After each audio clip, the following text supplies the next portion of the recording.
السلام علیکم ورحمۃ اللہ وبرکاتہ۔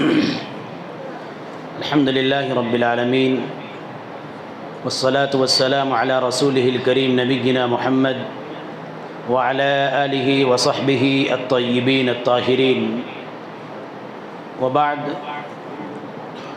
قال اللہ عز وجل: فاعوذ باللہ السمیع العلیم من الشیطان الرجیم، بسم اللہ الرحمن الرحیم، قل هل يستوي الذين يعلمون والذين لا يعلمون۔ گرامی قدر سامعین اور سامعات، جیسا کہ اعلان کے ذریعہ آپ کو یہ باخبر کیا جا چکا ہے کہ آج کی نشست سوال و جواب کی نشست ہے، جس میں آپ کی جانب سے آئے گئے سوالات کا جواب دیا جائے گا، تاکہ اسی روشنی میں آپ زندگی گزار سکیں۔ آپ کسی معاملے میں متردد ہیں، شک اور شبہے میں مبتلا ہیں، اپنے شک اور شبہے کو دور کرنے کے لیے اپنے سوال کو پیش کر سکتے ہیں۔ حضرات، اس طرح کی جو مجلسیں منعقد ہوتی ہیں، یہ بڑی قیمتی مجلسیں ہوتی ہیں، بڑی اہم مجلسیں ہوتی ہیں اور بڑی حساس مجلسیں ہوتی ہیں۔ ان مجلسوں کے انعقاد کرنے کا بنیادی مقصد یہ ہوتا ہے کہ آپ کے اشکال کو رفع کیا جائے، آپ کے اشکال کو، آپ کے شک اور شبہے کو دور کیا جائے۔ اس لیے کہ نصارہ ایک ایسی قوم ہے جس کو اللہ رب العالمین نے ضالین قرار دیا۔ کیوں؟ اس لیے کہ بغیر جانے ہوئے، بغیر معلومات حاصل کیے ہوئے، بغیر کسی چیز کی حقیقت جانے ہوئے اس چیز کو عمل کرنا شروع کر دیتے تھے۔ یعنی لا علمی میں علم نہیں ہے اور پوچھ بھی نہیں سکتے، ایسے ہی عمل کرنا شروع کر دیا، تو ظاہر سی بات ہے بغیر علم کے جب کسی چیز پر عمل کیا جائے گا تو اسی صورت میں اس کے اندر استحکام اور پائیداری نہیں آیا کرتی ہے۔ یہ بات خیال ہے کہ اللہ رب العالمین نے فرمایا: قل هل يستوي الذين يعلمون والذين لا يعلمون۔ جو نہیں جانتے ہو اہل علم سے رابطہ کرو، اہل علم سے، علماء سے پوچھو جو نہیں جانتے۔ اسی طریقے سے اللہ کے نبی صلی اللہ علیہ وسلم نے فرمایا: شفاء العی السؤال۔ ایک عاجز کا، ایک پریشان کا علاج کیا ہوتا ہے؟ وہ سوال کر لے۔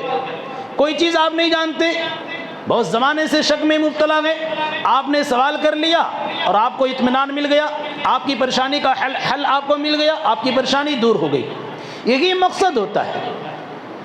اس طریقے کی مجلسوں میں کہیں بھی، کبھی بھی باطل ذہن، منفی ذہن کے ساتھ حاضر نہیں ہونا چاہیے۔ میری مراد یہ ہے کہ اگر آپ کا مقصد یہ ہو سوال کرنے کا کہ مولوی صاحب کو آج جانچا جائے کہ مولوی صاحب کتنا جانتے ہیں، اگر مولوی صاحب کو پرکھنے کا آپ کا مقصد ہے کہ مولوی صاحب کی گہرائی، علم کی گہرائی کتنی ہے، تو یاد رکھیں وہ سوال آپ کو فائدہ نہیں دے گا۔ ہم یا دنیا کے اندر جتنے بھی عالم ہیں، کوئی بھی اپنے علم کا دعویٰ نہیں کرتا اور نہ کر سکتا ہے، اس لیے کہ اللہ رب العالمین نے کہا: وَمَا أُوتِيتُم مِّنَ الْعِلْمِ إِلَّا قَلِيلًا۔ بہت تھوڑا آپ کو علم دیا گیا ہے۔ کوئی نہیں کہہ سکتا کہ شریعت کی ساری جانکاری مجھے ہے، ساری جانکاری پر مجھے ہے، یا شریعت کی تمام معلومات میرے پاس ہے، ایسا کوئی دعویٰ نہیں کر سکتا۔ تو ایسی صورت میں اسی لیے اللہ کے نبی صلی اللہ علیہ وسلم نے فرمایا: پچھلی امتوں کو اللہ رب العالمین نے جو برباد کیا ہے وہ کثرت سوال سے کیا ہے، بہت زیادہ سوال کرنے سے۔ سوال کیا لیکن معیاری نہیں کیا۔ اسی لیے صحیح بخاری وغیرہ کی روایت کے اندر ہے کہ اللہ کے رسول صلی اللہ علیہ وسلم سے بسا اوقات سوال کیا گیا، غیر معیاری سوال، غیر معیاری سوال، جس کا کوئی مطلب نہیں، جس کا کوئی معنی نہیں۔ تو اللہ کے رسول صلی اللہ علیہ وسلم باقاعدہ غصہ ہو گیا، آپ کا چہرہ سرخ ہو گیا کہ یہ کون سا سوال ہے، ہر کوئی اسے جانتا ہے۔ اسی لیے جب بہت زیادہ صحابہ کرام سوال کرنے لگے، آپ کو پریشان کرنے لگے، تو اللہ کے رسول صلی اللہ علیہ وسلم نے کہا سوال کرو جو چاہو سوال کرو۔ تو ایک صحابی رسول کھڑے ہوئے اور کہا اللہ کے رسول یہ بتائیے کہ میرے باپ کون ہیں؟ یہ کوئی سوال ہے؟ میرے باپ کون ہیں؟ دوسرے کھڑے ہوئے اللہ کے رسول میرے باپ کون ہیں آپ بتا دیجئے۔ اللہ کے رسول غصہ ہو گئے۔ تو سوال معیاری ہونا چاہیے، سوال کا مقصد یہ ہو تاکہ آپ کی زندگی میں سدھار آئے، سوال اتنا اہم ہو کہ آپ زمانے سے شک میں مبتلا ہیں، آپ کا اشکال دور ہو جائے، آپ کی پریشانی دور ہو جائے۔ یہ اس مجلس کے انعقاد کا مقصد ہے۔ غیر معیاری سوال کرنے سے اپنے آپ کو بچائیں گے، اس لیے کہ وقت بڑا قیمتی ہوا کرتا ہے، اور بسا اوقات ایسا بھی ہو سکتا ہے کہ آپ سوال کریں میرے ذہن میں وہ چیز نہ ہو، اس لیے کہ اللہ کے نبی صلی اللہ علیہ وسلم سے بیشتر مواقع پر سوال کیا گیا اور آپ کو اس کی جانکاری نہیں تھی۔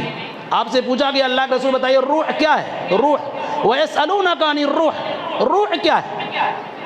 تو اللہ کے رسول خاموش تھے۔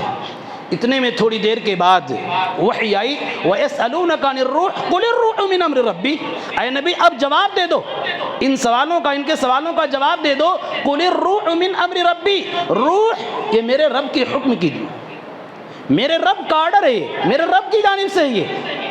تو ایسی صورت میں اللہ کے رسول صلی اللہ علیہ وسلم سے بسا اوقات سوال کیے گئے اور آپ نے سوالوں کا جواب نہیں دیا، تو ہو سکتا ہے کہ آپ کی جانب سے کچھ ایسے سوال آ جائیں وقتی طور سے میرے ذہن میں وہ معلوم نہ ہو یا اس کا جواب معلوم نہ ہو، تو اس کا مطلب یہ نہیں ہے کہ ایسی صورت میں آپ ڈھڈورا پیٹنے لگے کہ مولوی صاحب کچھ نہیں جانتے ہیں۔ میں آپ کو ایک واقعہ بتاؤں۔ امام مالک رحمۃ اللہ علیہ عراق کے اندر گئے تو ان سے 40 سوال کیے گئے، 40 سوال، اور امام مالک رحمۃ اللہ علیہ کو امام دار الہجرہ کہا جاتا ہے۔ بڑے فقیہ، بڑے عالم، زبردست عالم، ان کے علم کا شہرہ اور چرچا تھا چاروں طرف کہ بہت بڑے عالم ہیں، بہت زیادہ جانکار ہیں۔ امام مالک رحمۃ اللہ علیہ سے جب وہاں سوال کیا گیا، 40 سوال پوچھے گئے، 40 سوالوں میں سے صرف 4 سوال کا جواب دیا، باقی 36 سوالوں کے تعلق سے کہا کہ یہ لا ادری، میں نہیں جانتا۔ جب لوگوں نے کہا کہ امام مالک اتنے بڑے عالم، اتنے جانکار، اور 36 سوالوں میں سے 4 سوال کا جواب دے رہے ہیں، باقی کو کہہ رہے ہیں کہ ہم نہیں جانتے، تو کہا گیا کہ آپ تو اتنے بڑے جانکار ہیں، آپ کو جواب دینا چاہیے۔ امام مالک نے کہا مجھ کو نہیں معلوم ہے تو میری جرأت، میری ہمت نہیں ہے کہ میں یہ کہہ دوں کہ میں جانتا ہوں اور غلط رہنمائی کر دوں، غلط بات بتا دوں۔ جاؤ اعلان کر دو کہ مالک کچھ نہیں جانتا ہے، مالک جاہل ہے، لیکن میں غلط فتویٰ نہیں دے سکتا، غلط بات نہیں بتا سکتا۔ یہ ہے اہل علم کی شان، یہ ہے علماء کی شان۔ اس لیے کہیں بھی آپ کے ذہن میں یہ بات نہیں آنی چاہیے، اس لیے کوئی آدمی یہ دعویٰ نہیں کر سکتا۔ چند سوالات میرے پاس آئے ہیں اور بعض سوالات کافی معیاری ہیں۔ لگتا ہے کہ سائل نے جو پوچھا ہے حقیقت میں جانکاری ہی کے لیے پوچھا ہے۔ اس میں سے ایک سوال یہ ہے، کیا تراویح ہو رہی ہے؟ عشاء کی نماز کی، یعنی عشاء کی نماز کو ہم نہیں پڑھ سکیں گے، تو کیا عشاء کی نماز کی نیت سے ہم شامل ہو سکتے ہیں یا نہیں ہو سکتے؟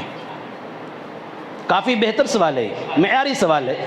مثلا تراویح ہو گئی، یعنی فرض نماز ختم ہو چکی ہے، تراویح شروع ہو گئی، اور آپ اپنے گھر سے لیٹ سے نکلیں گے، کسی کام میں آپ پھنس گئے اور مسجد کے اندر تراویح ہو رہی ہے، عشاء کی نماز آپ نے پڑھا نہیں ہے۔ اب ایسی صورت میں آپ کیا کریں گے؟ الگ سے جماعت قائم کریں گے یا پھر جماعت میں شامل ہو جائیں گے؟ اس سلسلے میں 2 چیزیں آپ کے سامنے رہنی چاہیے۔ ایک امام ہوتا ہے متنفل، نفل نماز، جیسے تراویح کیا ہے؟ نفل ہے۔ متنفل گویا کہ امام متنفل ہو گیا اور آپ کی عشاء کی نماز چھوٹ گئی ہے، اب آپ کو پڑھنا ہے تو آپ مفترض ہو گئے، فرض پڑھنا ہے آپ کو، آپ فرض پڑھنے جا رہے ہیں، تو کیا متنفل کے پیچھے مفترض کی نماز، فرض پڑھنے والے کی نماز ہوگی یا نہیں ہوگی؟ یعنی آپ مسجد کے اندر آئے، تراویح ہو رہی ہے، آپ کو تراویح کے اندر شامل ہونا ہے، لیکن کس ارادے سے شامل ہوں گے؟ نماز عشاء کے ارادے اور نیت سے شامل ہوں گے آپ۔ گرچہ امام نفل نماز پڑھا رہا ہے، وہ ہے تراویح یا تہجد یا قیام اللیل، امام تراویح، تہجد، قیام اللیل پڑھا رہا ہے اور آپ کی عشاء کی نماز فوت ہو گئی ہے، تو امام کے ساتھ آپ شامل ہو جائیں گے۔ امام نفل پڑھا رہا ہے اور آپ کو فرض پڑھنا ہے، یہ جائز ہے۔ اور ایسے ہی آپ کو کرنا ہے. آپ کو الگ سے نماز نہیں پڑھنی ہے, الگ سے جماعت نہیں قائم کرنی ہے, آپ کو امام کے ساتھ ہی شامل ہونا ہے. اس سلسلے میں بخاری کی روایت ہے معاذ بن جبل رضی اللہ تعالی عنہ کی. معاذ بن جبل رضی اللہ تعالی عنہ اپنی قوم کے امام ہیں. جس محلے میں رہتے تھے اس محلے کے اندر ایک مسجد تھی, اس کے امام ہیں وہ. اور روزانہ ان کی عادت یہ تھی کہ روزانہ اللہ کے نبی صلی اللہ علیہ وسلم کے پاس جاتے تھے اور وہاں اللہ کے نبی کے ساتھ عشاء کی نماز پڑھ لیا کرتے تھے. دیکھیے آپ, عشاء کی نماز کس نے پڑھ لیا؟ معاذ بن جبل رضی اللہ تعالی عنہ نے اللہ کے نبی کے ساتھ پڑھ لیا ہے, اللہ کے نبی کی امامت میں پڑھ لیا ہے. اب اپنے قوم کے پاس آ رہے ہیں, اپنی قوم کی مسجد میں آ رہے ہیں جہاں وہ امام ہیں, وہاں وہ نماز پڑھا رہے ہیں. تو ایسی صورت میں وہ کیا ہے؟ ان کی یعنی امام کی نفل نماز ہے. اپنی قوم کو جو نماز پڑھا رہے ہیں ان کی نفل نماز ہے. باقی جتنے مصلی ہیں وہ کون سی نماز پڑھ رہے ہیں؟ عشاء کی نماز پڑھ رہے ہیں. معلوم کیا ہوا کہ نفل پڑھنے والے یا نفل پڑھانے والے امام کے پیچھے فرض نماز پڑھی جائے گی. جس طریقے سے معاذ بن جبل رضی اللہ تعالی عنہ متنفل تھے, نفل نماز پڑھا رہے تھے, ان کے پیچھے ساری قوم کے لوگ عشاء کی نماز پڑھ رہے تھے. یہ بات صاف ہو گئی کہ تراویح اگر ہو رہی ہے تو ڈائریکٹ امام یعنی بعد میں آنے والا شخص کہاں شامل ہوگا؟ تراویح کے اندر شامل ہوگا, لیکن تراویح کی نیت سے نہیں شامل ہوگا, عشاء کی نیت سے شامل ہوگا. الگ سے نماز نہیں پڑھے گا وہ کہ میری عشاء چھوٹ گئی ہے اور الگ سے جائیے پہلے عشاء کی نماز پڑھ لیں اس کے بعد تراویح میں آئیں. نہیں, جتنی رکعت آپ امام کے ساتھ پائیں گے اتنی, مثلاً کیا ہے 2 رکعت پہ سلام پھیرا جاتا ہے اور آپ آئے امام کے ساتھ اور امام نے 1 رکعت پڑھ لیا ہے. اب ایسی صورت میں امام دوسری رکعت پر جب سلام پھیرے گا تو ایسی صورت میں جو رکعت آپ سے چھوٹ گئی ہے, 3 رکعت 2 رکعت جو چھوٹ گئی ہے, اس کو آپ بعد میں مکمل کریں گے جب امام سلام پھیر دے گا. یہ شرعی مسئلہ ہے. تو ایک ہوا کہ متنفل کے پیچھے مفترض کی نماز. اسی طریقے سے کوئی آدمی, کوئی امام ایسا ہے جو فرض نماز پڑھا رہا ہے, جو فرض نماز پڑھا رہا ہے, اور آپ اپنے گھر کے اندر یا محلے کے اندر کئی مسجدیں ہیں, مثلا آپ کے شہر کے اندر کئی مسجدیں ہیں, کہیں آپ نے نماز پڑھ لیا ظہر کی یا کہیں آپ نے عشاء کی نماز پڑھ لیا, پھر آپ آئے مسجد کے اندر یا اسی محلے کے اندر آئے اور آپ نے دیکھا کہ نماز شروع ہو چکی ہے عشاء کی. آپ پہلے عشاء کی نماز پڑھ چکے ہیں, اب یہاں عشاء کی نماز شروع ہوئی ہے, تو ایسی صورت میں اب اس امام کے پیچھے جو نماز آپ پڑھیں گے یہ آپ کی نفلی نماز ہوگی, اس لیے کہ فرض نماز پہلے آپ پڑھ چکے ہیں. اس سلسلے میں اللہ کے رسول صلی اللہ علیہ وسلم کی حدیث ہے کہ 2 آدمیوں کو آپ نے پایا کہ 2 آدمیوں نے پہلے اپنے گھر کے اندر نماز پڑھ لی تھی, اپنے محلے کے اندر نماز پڑھ رہی تھی. اس کے بعد اللہ کے رسول صلی اللہ علیہ وسلم نے جب ان لوگوں کو دیکھا تو کہا کہ تم لوگوں نے نماز پڑھ لیا اپنے گھر کے اندر. اب میں بتاتا ہوں کہ ثم ادرکتم الامام, جب تم امام کو پالو, دوبارہ کی نماز پڑھی جا رہی ہے عشاء کی, تو ایسی صورت میں امام کے ساتھ شامل ہو جاؤ اور امام کے ساتھ نماز پڑھ لو. جو امام نے نماز نہیں پڑھی گئے فإنها لکم نافلہ, اس لیے کہ یہ نماز تمہارے حق میں نفل ہوگی, اس لیے کہ تم پہلے عشاء کی نماز پڑھ چکے ہو. تو متنفل کے پیچھے مفترض کی, مفترض کے پیچھے متنفل کی نماز دونوں کی ہو جائے گی, گرچہ امام اور مقتدی کی نیت میں فرق ہے, امام اور مقتدی کی نیت میں فرق ہے, تب بھی نماز ہو جائے گی. اس لیے کہ اللہ کے رسول صلی اللہ علیہ وسلم نے یہی رہنمائی کیا ہے. لیکن احناف اس کو نہیں مانتے. احناف کہتے نہیں, امام اور مقتدی کی نیت کا سیم ہونا ضروری ہے.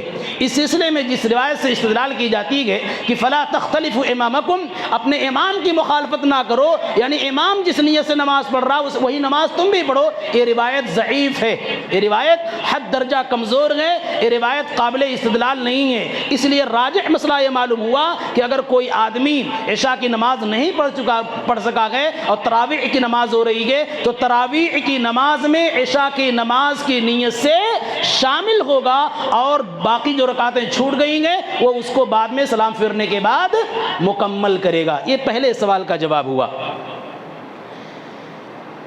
اسی طریقے سے ایک سوال ہے زیورات کے سلسلے میں.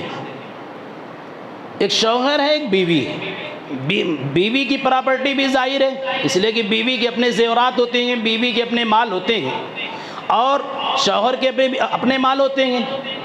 تو یہاں سوال ہے کیا بیوی اپنے مال یعنی زیورات سے زکوٰۃ دے گی یا نہیں، یا شوہر دے گا؟ بیوی دے گی زکوٰۃ یا شوہر دے گا؟ ایسی صورت میں زیورات جو بیوی کے لیے مختص ہو کہ یہ تمہارا زیور ہے، تمہارا اپنا مال ہے، تو ایسی صورت میں وہ بیوی کی ہو گئی، تو بیوی اس زکوٰۃ کے دینے پر مکلف ہے۔ اگر نصاب تک پہنچ رہا ہے، سونا زیور پہنچ رہا ہے، تو بیوی کے اوپر واجب ہے کہ بیوی اس زیور کا زکوٰۃ دے، اس لیے کہ وہ اس کا مال ہے۔ شوہر ذمہ دار نہیں ہوگا، شوہر گنہگار نہیں ہوگا، بیوی ذمہ دار ہوگی، اس لیے کہ بیوی کے زیور ہیں، وہ عورت کے زیور ہیں، تو عورت کی ذمہ داری ہوگی کہ اس زیور کی اگر نصاب تک پہنچ جاتا ہے تو اسی صورت میں اس زیور کا زکوٰۃ دے۔ شوہر گنہگار نہیں ہوگا اگر بیوی زکوٰۃ نہیں دے گی، لیکن شوہر ضرور تاکید کرے گا کہ تمہارے پاس جو زیور ہے اس کا زکوٰۃ دے دو، یہ ضرور تاکید و تلقین کرے گا۔ سوال پیدا ہوتا ہے یہاں، ایک سوال اور اسی پر چڑھایا جا سکتا ہے یا شامل کیا جا سکتا ہے کہ بیوی کو زکوٰۃ دینی ہے، شوہر بیچارہ کیا ہے، مفلوق الحال ہے، پریشان حال ہے، غریب ہے، یا وقتی طور سے مقروض ہو چکا ہے، قرض میں ڈوبا ہوا ہے، بیوی دیکھ رہی کہ میرے شوہر پریشان ہے۔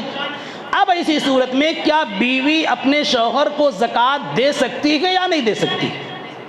بیوی اپنے شوہر کو زکوٰۃ کا پیسہ، زکوٰۃ کا مال دے سکتی ہے یا نہیں دے سکتی؟ اس سلسلے میں بخاری کی روایت ہے، راوی حدیث حضرت ابو سعید خدری رضی اللہ تعالیٰ عنہ ہیں، کہتے ہیں کہ عبداللہ بن مسعود رضی اللہ تعالیٰ عنہ کی بیوی کے پاس زیورات تھے، اور ان کی بیوی نے اس زیورات کا زکوٰۃ دینے کا ارادہ کیا۔ جب عبداللہ بن مسعود رضی اللہ تعالیٰ عنہ کو معلوم ہوا کہ میری بیوی اپنے زیورات کا زکوٰۃ دینا چاہتی ہے، تو عبداللہ بن مسعود رضی اللہ تعالیٰ عنہ نے اپنی بیوی سے کہا کہ تمہارے زکوٰۃ کے تمہارے شوہر اور تمہارے بچے زیادہ مستحق ہیں۔ شوہر بیوی سے کہہ رہا ہے کہ جو تم زکوٰۃ دینا چاہتی ہو اس زکوٰۃ کے مال کا زیادہ مستحق میں ہوں اور تمہارے بچے۔ چنانچہ یہ عورت نہیں چاہتی تھی کہ غلاظت اور ناپاکی شوہر کو یا بچوں کو کھلایا جائے، فوراً اللہ کے رسول کے پاس پہنچی، فوراً، اور کہا اللہ کے رسول صلی اللہ علیہ وسلم میں اپنے زیورات کا زکوٰۃ دینا چاہتی ہوں، اور میرے شوہر یہ کہہ رہے ہیں کہ میں تمہارے زکوٰۃ کا زیادہ مستحق ہوں اور تمہارے بچے زیادہ مستحق ہیں۔ ایسی صورت میں کیا مسئلہ ہے؟ اللہ کے رسول صلی اللہ علیہ وسلم نے فرمایا صدق ابن مسعود زوجک وولدک احق من تصدقت به علیہم، کہ عبداللہ ابن مسعود صحیح کہہ رہے ہیں، سچ کہہ رہے ہیں، جس کو تم زکوٰۃ دو گی اس میں تمہارا شوہر اور تمہارے بچے تمہارے زکوٰۃ کے زیادہ مستحق ہیں۔ عبداللہ بن مسعود زکوٰۃ اگر مانگ رہے ہیں تو عبداللہ بن مسعود کو زکوٰۃ دے دو، اس لیے کہ ان کی ذمہ داری ہے گھر کی کفالت کرنا، گھر کی ذمہ داری کو ادا کرنا۔ معلوم کیا ہوا کہ بیوی کے زیورات میں اگر زکوٰۃ نکل رہا ہے اور شوہر اگر مستحق ہے، شوہر اگر غریب ہے، پریشان حال ہے، مقروض ہے، قرض سے لدا ہوا ہے، تو بیوی زکوٰۃ کے مال کو شوہر کو دے سکتی ہے، اور شوہر بھی بیوی سے مانگ سکتا ہے، شوہر بیوی سے مطالبہ کر سکتا ہے کہ آپ اپنے زکوٰۃ کا مال مجھے دے دو۔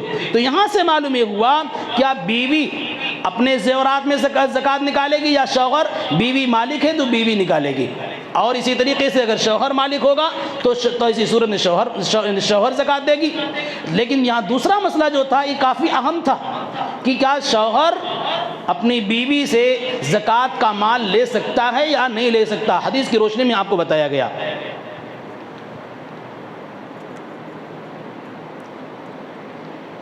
ایک سوال ہے کیا حائضہ عورت مسجد میں داخل ہو سکتی ہے یا نہیں؟ ایسی عورت جو ایام مخصوص سے گزر رہی ہو،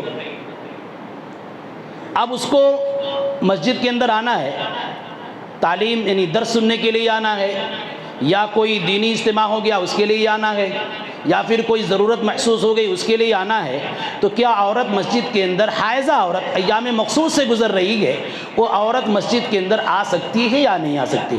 اس سلسلے میں واضح مسئلہ ہے۔ عائشہ رضی اللہ تعالیٰ عنہ کہتی ہیں کہ اللہ کے رسول صلی اللہ علیہ وسلم نے فرمایا انی لا احل المسجد لحائض ولا جنوب، میں مسجد کے اندر کسی ایسی عورت کو جو ایام مخصوص سے گزر رہی ہو، یا کوئی ایسا آدمی جو جنبی ہو، اس کے لیے میں مسجد میں آنے کے لیے حلال نہیں کروں گا، یعنی ایسے لوگ مسجد کے اندر نہیں آ سکتے۔ لیکن اضطراری صورت ہے، مجبوری والی صورت ہے، تو ایسی صورت میں بوقت ضرورت ایسی عورت مسجد کے اندر آ سکتی ہے، یا آدمی ناپاک ہو گیا، آدمی بوقت ضرورت مسجد کے اندر آ سکتا ہے۔ کیوں؟ اس لیے کہ اللہ کے رسول صلی اللہ علیہ وسلم نے عائشہ رضی اللہ تعالی عنہا سے ایک موقع پر کہا، ناولنی الخمر من المسجد، کہ مسجد سے مصلی لا کر کے مجھے دے دو، مسجد سے مصلی لا کر کے مجھے دے دو۔ عائشہ رضی اللہ تعالی عنہا نے کہا کہ مجھے حیض آ رہا ہے، میں ایام مخصوص سے گزر رہی ہوں۔ تو اللہ کے رسول صلی اللہ علیہ وسلم نے کہا کہ حیض کی گندگی تمہارے ہاتھ میں نہیں لگی ہوئی ہے، حیض تمہارے ہاتھ میں نہیں لگا ہوا ہے، لا کر کے دو۔ یہاں کیا معلوم ہوا کہ وہاں ضرورت تھی، اللہ کے رسول طلب کر رہے تھے، مانگ رہے تھے۔ تو عائشہ رضی اللہ تعالی عنہا سے اللہ کے رسول نے کہا کہ لا کر کے دو، حیض کی گندگی تمہارے ہاتھ میں نہیں لگی ہوئی ہے۔ معلوم یہ ہوا بوقت ضرورت کبھی کبھی اگر آنا چاہے تو عورت آ سکتی ہے، لیکن ایک عادت بنا کر کے نہیں آئے گی کہ ہمیشہ اس کی عادت بن جائے اور ناپاکی کی حالت میں مسجد کے اندر حاضری دیتی رہے۔ نہیں، چاہے مرد ہو ناپاکی کی حالت میں نہیں آئے گا ہمیشہ، الا ایک تھی کوئی ضرورت ہو اور کوئی اضطراری صورت ہو تو ایسی صورت میں آ سکتا ہے۔ اسی طریقے سے ایک سوال ہے کہ اگر امام جمعہ کے دن ممبر پر چڑھ جائے اور مقتدی مسجد کو دیر سے آئے تو کیا اس کو جمعہ کی فضیلت حاصل ہوگی یا وہ اس سے محروم ہوگا؟ دیکھیے، اس سلسلے میں راجح اور صحیح ترین مسئلہ یہ ہے کہ آدمی کو سویرے آنا چاہیے مسجد کے اندر۔ اس کی فضیلت آپ کو معلوم ہے کہ اونٹ کی قربانی، گائے کی قربانی، فلاں کی قربانی، فلاں کی قربانی وہ دے گا۔ اور امام کے بیٹھنے سے یعنی ممبر پر بیٹھنے سے پہلے وہ مسجد کے اندر آ جائے۔ کیوں؟ اس لیے کہ اللہ رب العالمین کے فرشتے جمعہ کے دن گیٹ پر، مسجد کے گیٹ پر بیٹھے ہوتے ہیں، کیا لے کر کے؟ قلم اور دفتر لے کر کے بیٹھے ہوتے، کاپی لے کر کے بیٹھے ہوتے۔ جیسے جیسے لوگ آ رہے ہیں ان کے نام کو چڑھایا جا رہا ہے کہ پہلے کون آیا، اس کے بعد کون آیا، اس کے بعد کون آیا، اس کے بعد کون آیا، اور امام صاحب کے ممبر پر بیٹھنے سے پہلے کون کون لوگ آئے پورا نوٹ ان کے پاس تیار ہو گیا۔ جیسے کہ امام صاحب ممبر پر بیٹھتے ہیں، فرشتے کیا کرتے ہیں؟ اپنے دفتر کو، کاپی کو سمیٹتے ہیں، سمیٹنے کے بعد وہ بھی امام صاحب کا خطبہ سننے کے لیے آ جاتے ہیں۔ کتنی اہم چیز ہے، کتنی عام چیز ہے۔ مارکیٹ میں ہم بیٹھے رہتے ہیں، نہیں پہنچتے ہیں، فرشتے امام صاحب کا خطبہ سن رہے ہیں۔ اتنی اہم چیز ہے خطبہ سننا، اور ہم غافل رہتے ہیں، ہم کو کوئی پرواہ نہیں ہے۔ جیسے سنیچر کا دن تھا ویسے جمعہ کا بھی دن ہے، جیسے جمعرات کا دن تھا ویسے جمعہ کا بھی دن ہے، کوئی فرق نہیں پڑ رہا ہے ہمارے اعمال پر۔ پہلے آئیے آپ۔ ایسی صورت میں جب آپ امام صاحب کے ممبر پر بیٹھنے کے بعد آئیں گے تو رجسٹر میں آپ کی حاضری درج نہیں ہوگی، آپ کی حاضری نہیں لگی ہوگی۔ کتنے بڑے محروم شخص ہوں گے کہ جمعہ کے لیے بھی آ رہے ہیں اور اللہ رب العالمین نے جو رجسٹر تیار کیا ہے یا فرشتوں سے تیار کروایا ہے اس میں آپ کا نام نہیں ہے۔ کتنی بڑی بدنصیبی ہے۔ اس لیے ایسے شخص کا جمعہ تو ضرور مانا جائے گا، لیکن ثواب میں کمی ہوگی، اور جو اہمیت اللہ کے رسول صلی اللہ علیہ وسلم بتانا چاہتے ہیں اس اہمیت سے وہ محروم ہو جائے گا۔ اس لیے ایسے شخص کو پہلے آنے کی کوشش کرنی چاہیے۔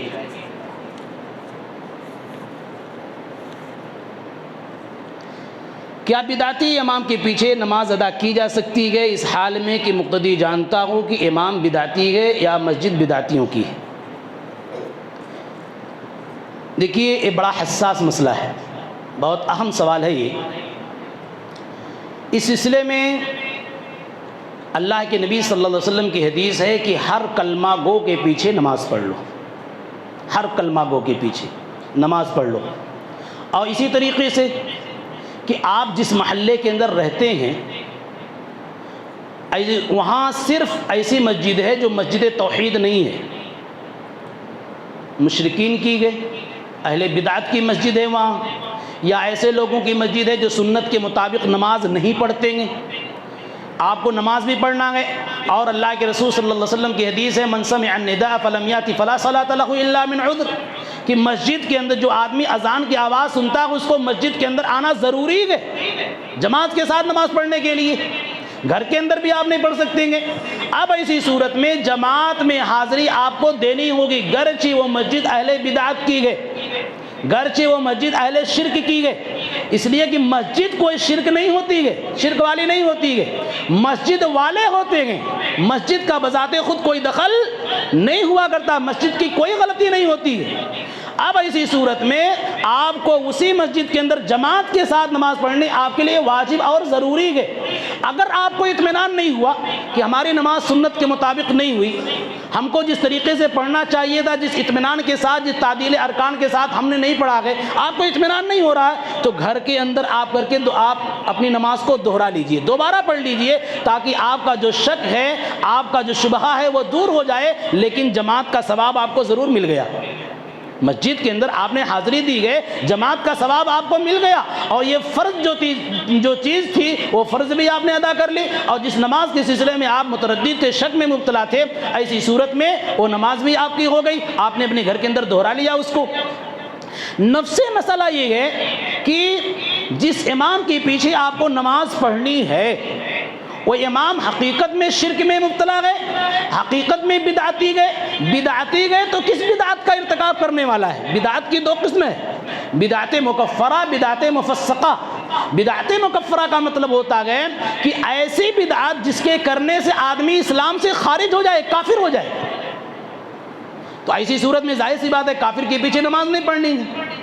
ایسی بدعت جس کے کرنے سے آدمی دائرہ اسلام سے خارج نہیں ہوگا، اسلام میں رہے گا، مسلمان کہلائے گا، لیکن دائرہ اسلام سے خارج وہ نہیں ہوگا، اس کو بدعت مفسقہ کہا جاتا ہے. بدعت مفسقہ کا جو آدمی مرتکب ہوگا، ایسے شخص کے پیچھے نماز پڑھی جائے گی، ایسے شخص کے پیچھے نماز پڑھی جائے گی. اسی طریقے سے جس امام کے پیچھے آپ پڑھنا چاہتے ہیں، آپ یہ کہہ رہے ہیں کہ وہ شرک میں مبتلا ہے امام، جب تک آپ اپنی نگاہ سے نہیں دیکھیں گے کہ حقیقت میں وہ شرک اکبر کرنے والا ہے یا شرک اصغر کرنے والا ہے، تو شرک اکبر کرنے والا ہے تو بلا تردد اس کے پیچھے نماز نہیں پڑھی جائے گی. لیکن شرک اصغر کا مرتکب ہے تو اسی صورت میں اس کے پیچھے نماز پڑھنی جائز ہوگی. یہاں ایک چیز خیال ہے، ایک چیز ہمیشہ خیال ہے کہ امام اور مقتدی کی نماز میں قبول اور عدم قبول کے اعتبار سے کوئی تال میل نہیں ہے. بہت ممکن ہے مان لیجیے میں ہوں، فلاں صاحب ہیں، فلاں صاحب امام ہیں، اور میں آپ کو ساری نمازیں بے وضو پڑھا رہا ہوں، وضو کر کے نہیں پڑھا رہا ہوں، اور آپ کو یہ گمان ہے کہ میں تو اہل حدیث امام کے پیچھے نماز پڑھ رہا ہوں، میری ساری نماز مقبول ہے، اور میں آپ کو دھوکہ دے رہا ہوں کہ ساری نمازیں بے وضو پڑھا رہا ہوں میں، تو کیا آپ کی نماز ہو جائے؟ نہیں. امام کی ساری نمازیں مردود ہو سکتی ہیں، مقتدی کی ساری نمازیں مقبول ہو سکتی ہیں، یا مقتدی کی کوئی نماز مقبول نہ ہو، امام کی ساری نماز مقبول ہو جائے. امام اور مقتدی کی نماز میں قبول اور عدم قبول کے اعتبار سے کوئی فرق نہیں ہے. امام کس لیے بنایا جاتا ہے؟ انما جعل الامام لیتم بہ، امام بنایا صرف اس لیے جاتا ہے تاکہ امام کی اتباع کرتے ہوئے آپ نماز پڑھیں. قبول اور عدم قبول کا کوئی فرق نہیں پڑتا ہے. اسی لیے اللہ کے رسول صلی اللہ علیہ وسلم نے فرمایا کہ ایک وقت ایسا آئے گا کہ وہ لوگ تم کو نماز پڑھائیں گے، فَإِنْ أَصَابُوا فَلَكُمْ، اگر وہ درست نماز پڑھائیں تو ایسی صورت میں تمہاری بھی نماز ہوگی. وَإِنْ أَخْطَأُوا، اگر امام لوگ غلط نماز پڑھائیں، یعنی امام بدعتی ہو، امام شرک میں مبتلا ہو، اور اگر وہ غلط نماز پڑھاتے ہیں، سنت کے مطابق نماز نہیں پڑھاتے ہیں، فَلَكُمْ وَعَلَيْهِمْ، تو تمہاری نماز مقبول ہوگی اور اماموں کی نماز مقبول نہیں ہوگی. اسی طریقے سے عثمان بن عفان رضی اللہ تعالیٰ عنہ کے زمانے میں ایک بڑا حادثہ ہوا تھا کہ خوارج کا قبضہ پورے مدینے پر ہو گیا تھا، پورے مدینے پر قبضہ خوارج کا ہو گیا. اور خوارج فرقہ اتنا خطرناک ہے، اللہ کے رسول صلی اللہ علیہ وسلم نے کہا جہاں خوارج کو پاؤ ان کو مار ڈالو، ان کو قتل کر ڈالو. خوارج اتنا خطرناک فرقہ ہے. اللہ کے رسول عثمان بن عفان رضی اللہ تعالیٰ عنہ کے زمانے میں پوری مسجد نبوی مدینہ کے اندر کس کا قبضہ ہو گیا؟ خوارج کا قبضہ ہو گیا. حتیٰ کہ مسجد نبوی کی امامت بھی وہی لوگ کر رہے ہیں، مسجد نبوی کے امام بھی وہی لوگ ہو گئے، اور عثمان بن عفان کا محاصرہ کر لیا گیا ہے. ان کو گھر سے باہر نہیں نکالا جا سکتا ہے، پورے طور سے ان کو بند کر دیا گیا گھر کے اندر.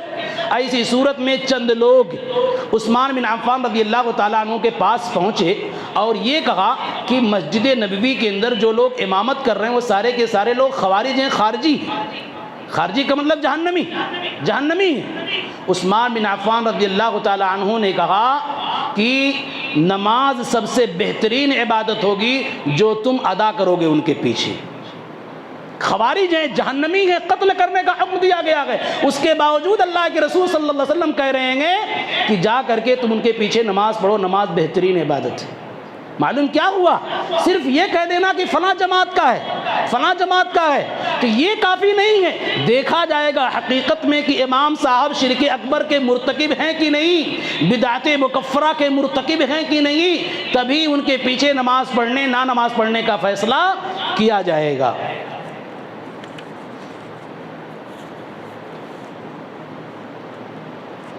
ایک سوال یہ ہے، جمعہ کے دن بچوں کو مسجد میں لانا کیسا ہے؟ کیونکہ بچے شور کرتے ہیں، ان کو سنبھالنے میں ہمارا جمعہ باطل ہو جاتا ہے۔ دیکھیے، بچوں کو تربیت کے ارادے سے مسجد کے اندر ضرور لانا چاہیے۔ اللہ کے رسول صلی اللہ علیہ وسلم بھی اپنی نواسی وغیرہ کو لے کر کے نماز پڑھتے تھے، اپنی نواسی کو لے کر کے، گود میں لے کر کے آپ نماز پڑھتے تھے۔ جب آپ کھڑے ہوتے تھے تو گود میں لے لیتے، جب آپ سجدے میں جاتے تھے، رکوع میں جاتے تھے تو زمین پر بٹھا دیا کرتے تھے۔ یہ بچے تھے۔ اسی طریقے سے عبداللہ بن عباس رضی اللہ تعالی عنہما بھی مسجد کے اندر آتے تھے۔ متعدد صحابہ کرام ہیں، حسن بن علی ہیں، حسین ہیں، یہ سارے لوگ ابھی بچے تھے، مسجد کے اندر نماز پڑھنے کے لیے آیا کرتے تھے۔ ایسی صورت میں بچوں کو مسجد کے اندر لانا چاہیے۔ جن روایتوں کے اندر یہ ہے جنبوا صبیانکم من المساجد، کہ اپنے بچوں کو مسجد میں آنے سے بچاؤ، روکو، یہ ساری من گھڑت موضوع روایتیں ہیں، گڑھی ہوئی روایتیں ہیں، یہ گڑھی ہوئی روایتیں ہیں۔ بچوں کو جب آپ آج مسجد میں لائیں گے تو بچوں کے اندر یہ ذہنی تربیت ہوگی کہ ہم کو نماز پڑھنا ہے بڑے ہو کر کے، یہ تربیت دی جا رہی ہے، احساس دیا جا رہا ہے۔ لیکن بچوں کو آپ مارنا شروع کر دیں گے، جب یہ بالغ ہو جائیں گے، بڑے ہو جائیں گے، آپ لانا بھی چاہیں گے تو نہیں آئیں گے، آپ لانا بھی چاہیں گے تو نہیں آئیں گے۔ اس لیے بچوں کو مسجد میں لانا تربیت کے ارادے سے ضروری ہے کہ آپ لائیں۔ لیکن آپ جانتے ہیں کہ آپ کا بچہ بہت زیادہ شرارت کرتا ہے، تو ایسی صورت میں اس بچے کو لانے سے آپ گریز کریں، یا لائیں تو آپ پورے طور سے مکمل نگرانی کریں۔ آپ بار بار صف کے بیچ میں دوڑے نہ، ادھر ادھر لوگوں کی نمازوں میں خلل نہ ڈالے۔ اسی لیے کہا گیا بچوں کی دو قسمیں کی جائے گی، ایسے بچے جو باشعور ہوں، ایسے بچے جو بے شعور ہوں۔ باشعور ہونے کا مطلب اچھی چیزوں کو، خراب چیزوں کو جانتے ہیں، ہم کو کیا کرنا ہے کیا نہیں کرنا ہے۔ ایسی صورت میں ایسے بچے جب مسجد کے اندر آئیں گے تو بہت کچھ وہ سیکھ سکتے ہیں، بہت ساری چیزیں وہ جان سکتے ہیں۔ لیکن بچہ بے شعور ہے، کچھ نہیں جانتا، گندگی کو نہیں جانتا، پاکی کو نہیں جانتا، کچھ نہیں جانتا، کیا کرنا کیا نہیں کرنا ہے۔ ایسے بچے کو جو آپ لائیں تو مسجد کے کنارے ایک کونے میں بٹھا دیں اور پورے طور سے اس کی نگرانی ہو۔ آپ لوگوں کے درمیان اس کو نہ رکھیں کہ لوگوں کی نمازوں کو خلل میں ڈال دے اور لوگوں کی نمازوں کو ڈسٹرب کر دے، یہ تاکید کی گئی ہے۔ اور جہاں تک یہ سوال اس میں کیا گیا، ان کو سنبھالنے میں ہمارا جمعہ باطل ہو جاتا ہے۔ جب آپ خود یہ جانتے ہیں کہ آپ کا بچہ اتنا زیادہ شریر ہے، اتنا زیادہ حرکت کرنے والا ہے، اور آپ کا جمعہ ختم ہو جاتا ہے تو کیوں لاتے ہیں؟ اس کو گھر پہ بیٹھائیے، اس کی امی کے پاس بیٹھائیے، اس کی اس کے بہن کے پاس رکھیے، گھر میں رکھیے۔ اگر آپ کو یہ شبہ ہو کہ آپ کا جمعہ باطل ہو جائے گا، آپ کا جمعہ ختم ہو جائے گا۔ اسی لیے اللہ رب العالمین نے کہا انما اموالکم واولادکم فتنہ، تمہارے مال تمہارے بچے فتنہ ہیں۔ یہ آپ کی نماز چلی گئی، آپ کا جمعہ چلا گیا، اس سے بڑا فتنہ کیا ہو سکتا ہے؟ آپ کی نماز چلی گئی، آپ کا جمعہ چلا گیا، اس سے بڑا کوئی فتنہ نہیں ہو سکتا۔ تو کہا انما اموالکم واولادکم فتنہ، تمہارے مال تمہارے بچے کیا ہیں؟ فتنہ ہے۔ یہ فتنہ کی ایک نظیر، ایک مثال ہے کہ آپ کی نماز، آپ کا جمعہ ختم ہو رہا ہے۔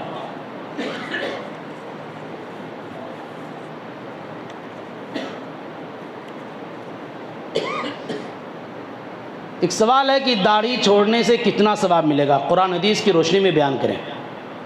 دیکھیے، اللہ کے رسول صلی اللہ علیہ وسلم اور تمام انبیاء کرام کا یہ طریقہ رہا ہے کہ وہ لوگ داڑھی رکھتے تھے، اور ایک مسلمان کی ایک شناخت، ایک پہچان ہوتی ہے کہ وہ داڑھی والا ہو۔ بے داڑھی والا آپ رکھیں گے تو اسی صورت میں شک ہوگا کہ آیا مسلم ہے یا مسلم نہیں ہے۔ اسی لیے بہت سارے لوگ جب بے داڑھی ہوتے ہیں تو ان سے سلام کرنے میں تردد ہوتا ہے، سلام کروں کہ نہ کروں، اس لیے کہ بھئی پتہ نہیں یہ مسلمان ہے کہ مسلمان نہیں۔ اس لیے شریعت نے کہا کہ داڑھی رکھو۔ داڑھی رکھنا یہ کیا ہے؟ مسلمانوں کی شناخت، مسلمانوں کی پہچان ہے۔ آپ نے حکم دیا وفروا ورخوا ورجو اوفو، یعنی آپ نے 5 صیغے استعمال کیے ہیں۔ 5 صیغے جو استعمال کیے ہیں، 5 الفاظ جو 5 لفظ نقل کیے ہیں آپ نے، وہ پانچوں کے پانچیں آرڈر آپ نے دیا، حکم دیا ہے کہ داڑھی بڑھاؤ، داڑھی رکھو، آپ نے حکم دیا ہے۔ اور آپ صلی اللہ علیہ وسلم نے کہا، عبداللہ ابن عمر کہتے ہیں کہ امرنا بعفاء اللحیہ، کہ ہم کو داڑھی بڑھانے کا حکم دیا اللہ کے رسول صلی اللہ علیہ وسلم نے۔ اس لیے داڑھی بڑھانے کا مطلب یہ ہے کہ آپ داڑھی کو اس کی اپنی اصلی حالت پر چھوڑ دیجئے۔ داڑھی کا کاٹنا چاہے دائیں سے چاہے بائیں سے، کہیں سے بھی اللہ کے رسول صلی اللہ علیہ وسلم سے ثابت نہیں ہے۔ داڑھی کو بڑھانے کا حکم ہے، اور یہ ہماری شناخت، ہماری پہچان ہے، ہماری شناخت، ہماری پہچان، ہمارا شعار ہے۔ اس لیے داڑھی بڑھانا اگر کوئی آدمی اس ارادے سے رکھتا ہے کہ مسلمانوں کی شناخت ہے، اللہ کے رسول صلی اللہ علیہ وسلم نے رکھی ہے، تو بدرجہ اس پر ثواب ملے گا، اس کو ثواب دیا جائے گا۔ اس لیے کہ سنت پر عمل کرنے کی بنیاد پر ثواب آدمی کو دیا جاتا ہے، جیسا کہ اللہ کے رسول صلی اللہ علیہ وسلم کی حدیث ہے، متعدد احادیث کے اندر آپ نے کہا کہ جو میری سنت پر عمل کرے گا، جو میری سنت کو زندہ کرے گا، اس کو فنا فنا ثواب دیا جائے گا۔ اس لیے داڑھی بھی ایک طریقہ، ایک سنت ہے۔ داڑھی رکھنا فرض ہے، یاد رکھیں گے، داڑھی رکھنا واجب اور فرض ہے، صرف سنت نہیں ہے، فرض ہے داڑھی رکھنا، ہر مسلمان کا فرض ہے کہ اگر اس کے بعد داڑھی آ رہی تو اسی صورت میں وہ داڑھی کو رکھے۔ اور داڑھی بھی جانتی ہے کہ ہم کو کہاں آنا ہے، داڑھی جانتی ہے کہ ہم کو کہاں آنا ہے، مردوں کے پاس آنا، عورتوں کے پاس نہیں آنا ہے۔ گویا کہ داڑھی نہ رکھنے والا کیا ہے آپ سمجھ جائیے، داڑھی نہ رکھنے والا کس زمرے میں شامل ہے آپ سمجھ جائیے۔ داڑھی زبردستی کہتی نہیں تم مرد ہو، تم مرد ہو، بار بار آدمی چھلواتا ہے، اور داڑھی کہتی نہیں میں آؤں گی اس لیے کہ تم مرد ہو۔ عورت کے پاس نہیں داڑھی جاتی ہے، کیوں؟ اس لیے کہ وہ جانتی ہے کہ وہ دوسری جنس سے ہے۔ اس لیے داڑھی رکھنا یہ مردوں کی شناخت ہے، مردوں کی قوت، مرد جانا جاتا ہے آدمی، اس لیے داڑھی رکھیں، مسلمانوں کی شناخت، مسلمانوں کی پہچان ہے یہ۔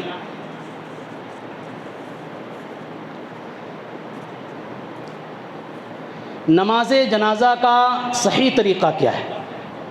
نماز جنازہ کا صحیح طریقہ کیا ہے؟ آپ کو نماز جنازہ پڑھنا ہے، ایسی صورت میں اس کا طریقہ معلوم ہونا چاہیے، کس طریقے سے کیسے پڑھی جائے گی۔ چارپائی پر مردے کو رکھ دیا گیا، کبھی مردہ عورت ہوتی ہے، کبھی مرد ہوتا ہے۔ اگر عورت ہے تو ایسی صورت میں بیچ میں کھڑا ہوا جائے گا، اگر عورت ہے تو بیچ میں کھڑا ہوا جائے گا، مرد ہے تو اسی صورت میں گردن اور سر اور گردن کے بیچ میں، یعنی یہاں اس طریقے سے، اگر یہ سر ہے تو یہاں پہ کھڑا ہوا جائے گا، امام کھڑا ہوگا۔ اگر عورت ہے تو اسی صورت میں بالکل بیچ و بیچ میں امام کھڑا ہوگا، یا جس کی نماز جنازہ آپ پڑھنا چاہتے ہیں یا جو پڑھا رہا ہے۔ اب اس کے بعد کیا کرنا ہے؟ سب بندی ہو چکی ہے۔ اس کا صحیح طریقہ یہ ہے، راجح طریقہ یہ ہے کہ آپ اللہ اکبر کہیں گے، پہلی تکبیر آپ کہیں گے اللہ اکبر، اور اس کے بعد اعوذ باللہ من الشیطان الرجیم بسم اللہ الرحمن الرحیم الحمدللہ رب العالمین، سورہ فاتحہ پڑھیں گے۔ سورہ فاتحہ کے بعد کوئی مختصر سورت آپ پڑھ لیں، کوئی آیت آپ پڑھ لیں، یہ پہلی تکبیر ہو گئی۔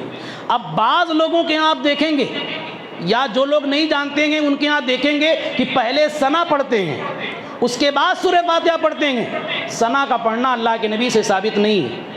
امام احمد بن حنبل رحمۃ اللہ علیہ کہتے ہیں ثنا کا پڑھنا، دعائے استفتاح کا پڑھنا اللہ کے نبی صلی اللہ علیہ وسلم سے ثابت نہیں ہے، بدعت ہے۔ اگر کوئی آدمی نماز جنازہ کے اندر دعائے استفتاح، دعائے ثنا پڑھتا ہے سبحانک اللہم بحمدک یا اللہم باعد بینی و بینا، تو اسی صورت میں وہ بدعت کام انجام دے رہا ہے، اس لیے کہ اللہ کے نبی صلی اللہ علیہ وسلم سے ثابت نہیں ہے دعائے ثنا کا پڑھنا، دعائے استفتاح کا پڑھنا۔ اسی لیے میں نے کہا کہ آدمی جب اللہ اکبر کہے تو کہے اعوذ باللہ من الشیطان الرجیم بسم اللہ الرحمن الرحیم الحمدللہ رب العالمین، اس کے بعد کوئی سورت وغیرہ پڑھ لے، اس کے بعد پھر کہے اللہ اکبر۔ اللہ اکبر کہنے کے بعد کیا کہے گا؟ درود شریف، اللہم صلی علی محمد وعلی آل محمد کما صلیت علی ابراہیم وعلی آل ابراہیم انک حمید مجید، اللہم بارک علی محمد وعلی آل محمد کما بارکت علی ابراہیم وعلی آل ابراہیم انک حمید مجید۔ پھر کہے گا اللہ اکبر۔ اللہ اکبر کہے گا، اب دعا پڑھنی ہے اس کو، اللہم اغفر لحینا و میتنا و شاہدنا و غائبنا و صغیرنا و کبیرنا و ذکرنا و انثانا اللہم من احییتہ منا فحی الاسلام. یہ لمبی دعا ہے، اس کو آپ پڑھ لیں. اس کے بعد پھر اللہ اکبر کہیں گے. اللہ اکبر کہنے کے بعد آپ سلام پھیر دیں. اللہ اکبر کہنے کے بعد آپ سلام پھیر دیں. نماز جنازہ کے اندر ایک طرف سلام پھیرنا بھی درست ہے، دونوں طرف سلام پھیرنا بھی درست ہے. ایک طرف سلام بھی پھیرنا درست ہے، دونوں طرف سلام پھیرنا درست ہے. اسی لیے جو لوگ حرمین میں گئے ہوں گے مکہ مدینہ، وہ زیادہ وہاں ائمہ کرام کا عمل یہی ہے کہ ایک ہی طرف سلام پھیرتے ہیں. ایک ہی طرف. اللہ کے رسول صلی اللہ علیہ وسلم زیادہ ثابت ہے کہ آپ ایک ہی طرف سلام پھیرتے تھے. اگر کوئی دونوں طرف سلام پھیرتا تو آپ اعتراض نہیں کر سکتے کہ آپ دونوں طرف کیوں پھیر رہے ہیں، اس لیے کہ دونوں ثابت ہے، لیکن زیادہ کیا ہے، ایک طرف ثابت ہے. یہ نماز جنازہ کا مختصر طریقہ ہوا. یہاں ایک چیز میں آپ سے بیان کروں کہ ہم بچوں کو بہت ساری چیزیں پڑھا دیتے ہیں، بہت ساری چیزیں، کلیکٹر بنا دیا، IAS PCS وکیل سائنس سب کچھ پڑھا دیا، لیکن بچے کو ہم نے اتنی تربیت نہیں دیا کہ بچہ مرنے کے بعد ہماری نماز جنازہ پڑھانے کے لائق رہے. یہ نہیں بتاتے ہیں. بہت بڑا افسوس کا معاملہ ہے. ساری دنیا کی ساری چیزیں ہم بتا دیتے ہیں، لیکن جو بچہ ہمارے لیے مرنے کے بعد سود مند ثابت ہوگا، اس کی دعائیں ہمارے لیے فائدہ مند ہوں گی، اس بچے کو ہم نماز جنازہ پڑھانے کا طریقہ نہیں بتاتے ہیں کہ نماز جنازہ میرے مرنے کے بعد، باپ کے مرنے کے بعد کیسے پڑھا جائے گا. ہمارے لیے بہت بڑا المیہ ہے. اس لیے بچوں کو پہلے بنیادی تعلیم دیں، بنیادی شریعت کی بنیادی تعلیم دیں. نماز کی، روزے کی، حج کی، عبادات کی، عقائد کی، یہ بنیادی تعلیم دینا، دعاؤں کا یاد کرانا نہایت ضروری ہے، تاکہ باپ کے مرنے کے بعد، والدین کے مرنے کے بعد کم از کم بیٹا نماز جنازہ پڑھانے کے لائق رہ سکے.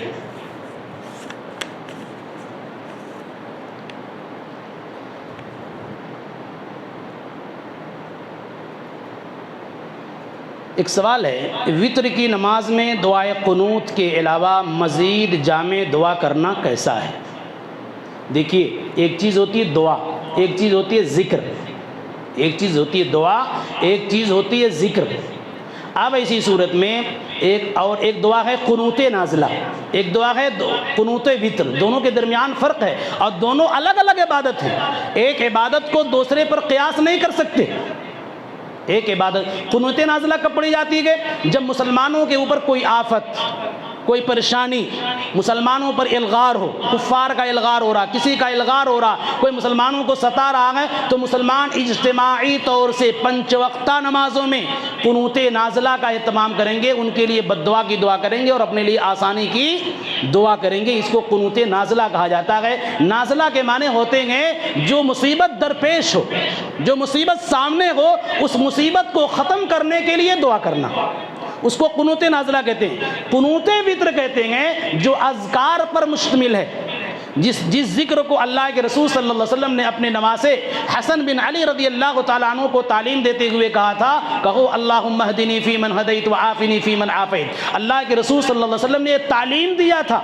اور ذکر میں بغیر کسی، یا اذکار میں بغیر کسی شرعی دلیل کے کسی دعا کا اضافہ کرنا درست نہیں ہے. اس لیے اللہم اہدنی فی من ہدیت یہ دعائے قنوت ہے، اذکار پر مشتمل ہے. اللہ کے رسول صلی اللہ علیہ وسلم نے اتنا ہی سکھایا ہے، اتنا ہی بتایا ہے، اس لیے اس میں مزید اضافہ کرنا درست نہیں ہے. اور عبادت توقیفی ہوا کرتی ہے. توقیفی کا مطلب یہ ہے جو چیز کتاب و سنت سے ثابت ہو اتنا ہی کیا جائے گا. اللہ کے رسول صلی اللہ علیہ وسلم نے اتنا ہی تعلیم دیا ہے، اس لیے اتنے ہی پر اکتفا کیا جائے گا، اس سے زیادہ نہیں کیا جائے گا. اس لیے دعائیں چاہے کتنی ہی جامع کیوں نہ ہو، لیکن اللہم اہدنی فی من ہدیت جو دعا ہے اس کے ساتھ شامل کرنا درست نہیں ہے. اسی طریقے سے اگر کسی کو زکوٰۃ کی رقم دی گئی ہو تو زکوٰۃ لینے والا اس رقم کو مسجد میں لگا سکتا ہے یا نہیں؟ ایک غریب کو، کسی مفلس کو، محتاج کو آپ نے زکوٰۃ کی رقم دے دی.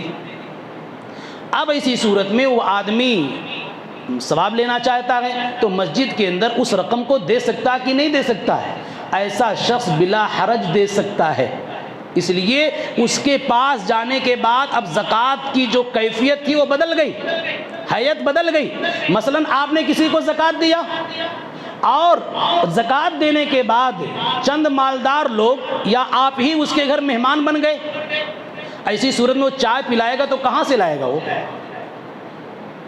ظاہر سی بات ہے کہ مالدار آپ ہیں، آپ نے زکوٰۃ دیا ہے، آپ کے لیے زکوٰۃ کا کھانا جائز نہیں ہے، لیکن وہ غریب آدمی جو ضیافت کرے گا، مہمان نوازی کرے گا، اسی مال سے کرے گا۔ اسی لیے اللہ کے رسول نے کہا 5 مالدار لوگوں کے لیے یا 5 اشخاص کے لیے زکوٰۃ کا مال کھانا جائز ہے۔ ان میں ایک شخص وہ ہے کہ کوئی مالدار ہے اور کسی کو زکوٰۃ دیا، کسی فقیر کو، اور وہ غریب نے، محتاج نے اسی مال کے ذریعہ، اسی زکوٰۃ کے ذریعہ مالدار آدمی کی ضیافت کی، مہمان نوازی کی، تو ایسی صورت میں وہ جائز ہو گیا، وہ جائز ہے۔ تو یہاں کیا ہے، غریب آدمی کے پاس، محتاج آدمی کے پاس زکوٰۃ کی جو رقم پہنچی گئے، اب وہ دوسری چیز میں تبدیل ہو گئی۔ آپ کے پاس جب تک تھی وہ غلاظت تھی، لیکن اس آدمی کے پاس پہنچ گئی، اب اس کا مالک ہے، اب ایسی صورت میں اس کے ذریعہ وہ کہیں بھی خرچ کر سکتا ہے، کہیں بھی وہ لگا سکتا ہے۔ سوال کی فہرست بہت لمبی ہے، ہاں بہت زیادہ ہے۔ ہاں دوسری نشست کے لیے اور آ جائے گی تو پھر کیا کریں گے؟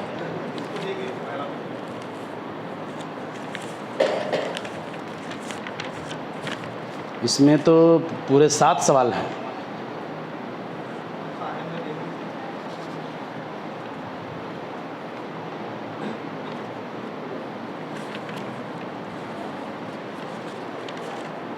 میری رائے یہ ہے کہ آئندہ دن کے لیے چھوڑ دیا جائے، تاکہ اس لیے کہ لمبے تقریباً 8-9 سوال ہیں اور تقریباً آدھا گھنٹہ جاتے، وقت زیادہ چلا جاتا، اس لیے انشاءاللہ آئندہ اتوار کو پھر سوال و جواب کی نشست ہوگی، محفل ہوگی، اس میں ان سوالوں کا جواب دیا جائے گا۔ اور اگر کسی کے پاس کوئی اعتراض ہو، کوئی اشکال ہو اور کوئی سوال ہو جو سمجھ میں نہیں آ رہا ہے، کوئی عمل کر رہا ہے سمجھ میں نہیں آ رہا ہے، یا کوئی عمل کر رہا دلیل اس کو نہیں مل رہی ہے، تو اسی صورت میں ایسے سوالات رکھے تاکہ اس کی زندگی میں آسانی ہو سکے اور قاعدے سے وہ عمل کر سکے۔ اقول قولی ھذا واستغفر اللہ لی ولکم ولسائر المسلمین۔